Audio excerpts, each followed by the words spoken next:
The Lexus IS is a great-looking sports sedan with an eye-catching design, and has been lightly refreshed with more trim levels and engine options. So let's get beyond the sheet metal and see what this car is all about.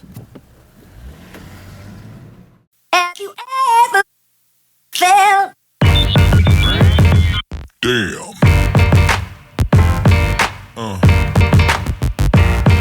Yeah.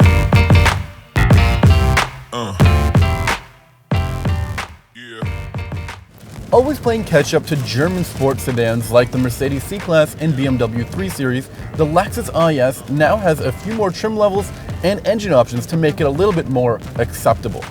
Starting with the bottom end of the range, there's the Lexus IS 200T, which is a rear-wheel drive only model that features a 4-cylinder turbocharged engine that makes 241 horsepower and 258 pound-feet of torque.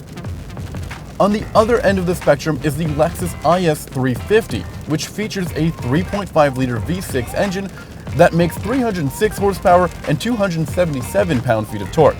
That car is available with both all-wheel or rear-wheel drive. Right in the middle is the car that we're testing here today, the all-wheel drive only IS 300. It too uses the 3.5-liter V6 engine, but it's been downrated to make 255 horsepower and 236 pound-feet of torque. It uses a 6-speed automatic transmission, just like the IS 350 all-wheel drive model. Slotted right in the middle of the IS lineup, I was expecting this car to be a bit of a Goldilocks, the best of all worlds. But instead, it just feels like it's kind of stuck in the middle. It doesn't have as much torque as the IS 200T, and it definitely doesn't have as much power as the IS 350. So in the end, you just get a smooth but ultimately slow vehicle. On the plus side, at least you get the really nice V6 roar that you get when you push this car really hard. Another downside to this model is the fuel economy. Rated to get 21 miles per gallon combined, it gets the same fuel consumption as the IS 350 all-wheel drive. If you want good fuel economy, you're going to have to go to the IS 200T, which gets a combined 26 miles per gallon. But at least the neutered engine doesn't really impact the car's driving dynamics. In particular, I really like the steering feel of this car. It's well-weighted and responsive. And even the steering wheel itself is nice and big and chunky with lots to hold on to. It doesn't feature the weird, unnatural steering feel that you get with some of the variable ratio racks that are available in the cars in this segment. The chassis too is really solid, and I mean that in a couple of ways. This car changes direction really well, but without the harshness or aggressiveness that comes from cars that are trying to be too sporty. In essence, this car is really obedient and accommodating, and it doesn't beat you up. The suspension too is really well balanced. It's not too stiff and not too soft, and it really portrays that overall feeling that you expect from a Lexus, as opposed to some of the sportier cars in this segment. One thing I did notice is that this car feels kind of heavy. You see, all-wheel drive models of the car are about 150 pounds heavier than rear-wheel drive versions of the Lexus IS. And you can really feel that when you're trying to hustle this car through things like the on-ramps. But because this car is slow and smooth, you get to spend more time in the cabin and you can appreciate some of the things going on in here.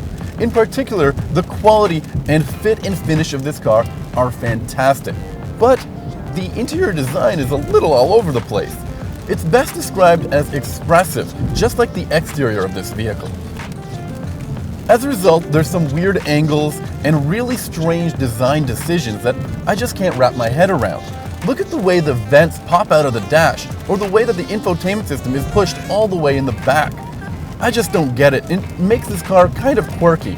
If you decide to get a Lexus IS, I would suggest you avoid this 300 all-wheel drive version. It just feels like too much of a compromise when you compare it to the other versions in this model range. The IS 200T gets more fuel economy and features more torque, while the IS 350 is far more powerful and sportier to drive. But I absolutely love the accommodations in here. The seats are soft and supportive, and there's a ton of headroom as well. Even the rear seats are pretty spacious as well, and I wasn't expecting that when you look at the exterior of this car, because you expect such a flashy designed car to have some compromise in terms of interior space. Starting at under $40,000, base model IS 200Ts come with a few luxuries like heated seats and programmable driver's seats.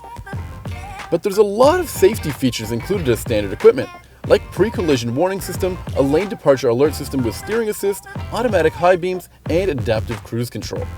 As a result, there's a lot of options on this car, including some stuff that should probably be standard equipment like a backup camera. Our model comes with a couple of upgrades like the media system with navigation, vented seats, heated steering wheel, parking sensors, and a blind spot monitoring system, just to name a few of the features it's packing.